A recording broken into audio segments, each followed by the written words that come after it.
Boa tarde, pessoal. Boa tarde, Kaique, Albert. Boa tarde. Boa tarde.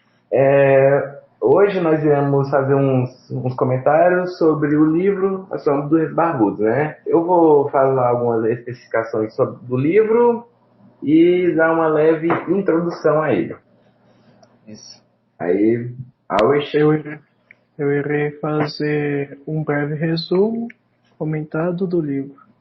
E eu irei falar sobre um pouco do mérito da obra e vou dizer também para quem eu recomendaria essa obra.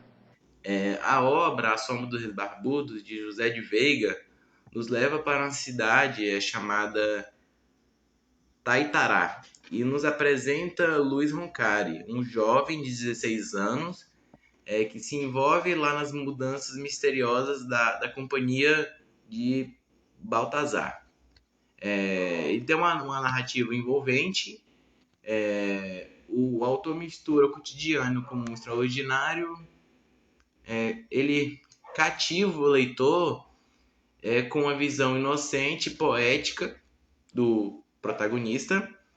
A história ela se desenrola em 9 capítulos com 103 páginas, revela eventos e traz à tona os temas como autoritarismo e restrição de liberdade. A linguagem de Veiga é simples, cheia de descrições envolventes. Ele traz temas como a resistência e crítica social. É um contexto que ecoa na época do regime militar. Essa obra ressoa como uma mensagem de luta e esperança contra a opressão, ecoando o espírito da música Apesar de Você, de Chico Buarque. Bom, eu ficarei com a parte do resumo. No início, conhecemos Luiz e seu tio, Baltazar, no qual, no início, nos é apresentado ele tendo desentendimento com o pai de Luiz. Mas, após uma briga no cartório, eles se tornaram amigos, entre aspas, e começaram a planejar uma companhia, incluindo a instalação de uma fábrica. No entanto, essa trégua deles era incompleta, porque o pai de Luiz ainda criticava Baltazar. Bom, com o desenrolar da história, a mãe de Luiz virou amiga da tia Dilce, que agora mandou o garoto entregar um vestido que ela havia levado para consertar. Na casa da tia, Luiz notou algo estranho, no qual a tia Dulce, após olhar a janela, havia ficado muito séria e havia fumado cigarro. Então ele ficou escondido na escada e observou que a tia Dulce havia corrido para ajudar o tio Baltazar a sair do carro. E naquela noite ele estava muito doente e foi levado para fora do país, para fora. E seus bens foram vendidos no dia seguinte. Eles não receberam mais nenhuma carta por enquanto. Basicamente a saída de Baltazar abalou a companhia por conta que os extratores não conseguiram remediar a situação. A família espanhola comprou o palacete de Baltazar, morros surgiram do nada, dividindo as ruas. O pai de Luiz, que agora trabalhava na companhia, foi promovido a fiscal. Ele ficou muito contente e ganhou um respeito similar ao de Baltazar. Os morros, basicamente o pessoal foi se acostumando, mas não podemos deixar de levar em conta que eles dificultavam a comunicação na cidade. Mas, como sempre, as pessoas se acostumam lentamente. Os urubus começaram a aparecer, ou melhor, não sabemos se eles apareceram ou se eles já estavam lá esse tempo todo.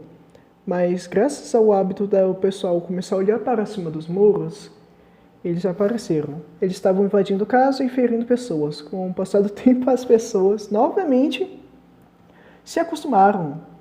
E até começaram a virar pets. Os urubus viraram pets, pessoas. Até que a companhia ordenou sua extinção e proibiu o uso de binóculos. O que teve um envolvimento com o filho Luiz Luís, seu pai. Bom, chegou um grande mago chamado Usk. Eu não sei como que fala, né? Bom, que começou a fazer shows, apesar da proibição da companhia. Demonstrava capacidades sobrenaturais de voar, atravessar paredes, tanto que quando Luís se encontrou pela primeira vez com ele, ele ficou inacreditado. Mas até que a companhia conseguiu expulsá-lo novamente. Aí agora, graças a isso, sair de casa tornou-se perigoso, tanto que o pai de Luís temia pela segurança do próprio filho, o que isso era raro. Baltazar finalmente enviou uma carta convidando a família para passar as férias com eles, e eles foram sem contar para o país de Luís, obviamente. Quando eles chegaram lá, Baltazar estava magoado com o papel que o pai de Luís conseguiu, e a sua situação piorava a cada dia, pois ele estava ficando cada vez mais doente, tanto que ele teve que ser levado ao hospital. Com o tempo as pessoas começaram a voar, a cidade ficou cada vez mais vazia.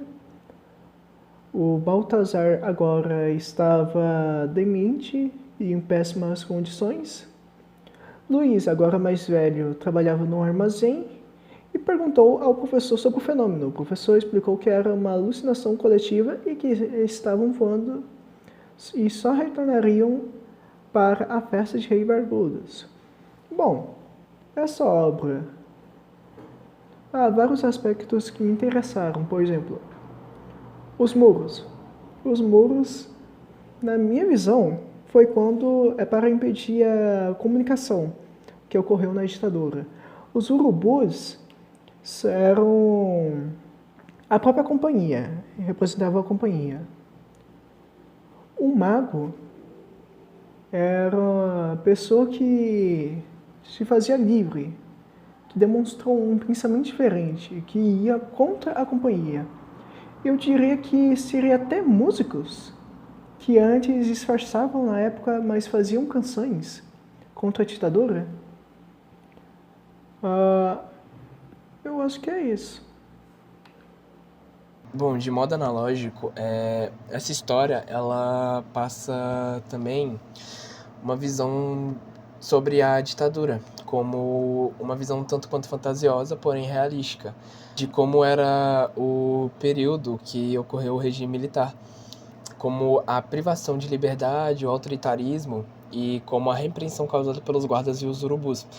E além disso também, ela é notório no livro que retrata também sobre o machismo da época, por meio da dinâmica entre os pais de Luís. E eu recomendaria esse livro para os adultos e os jovens, pois apesar da escrita simples e da história acessível, ela é cativante. E ainda assim é um tema tanto quanto pesado, que não chamaria a atenção do público mais jovem.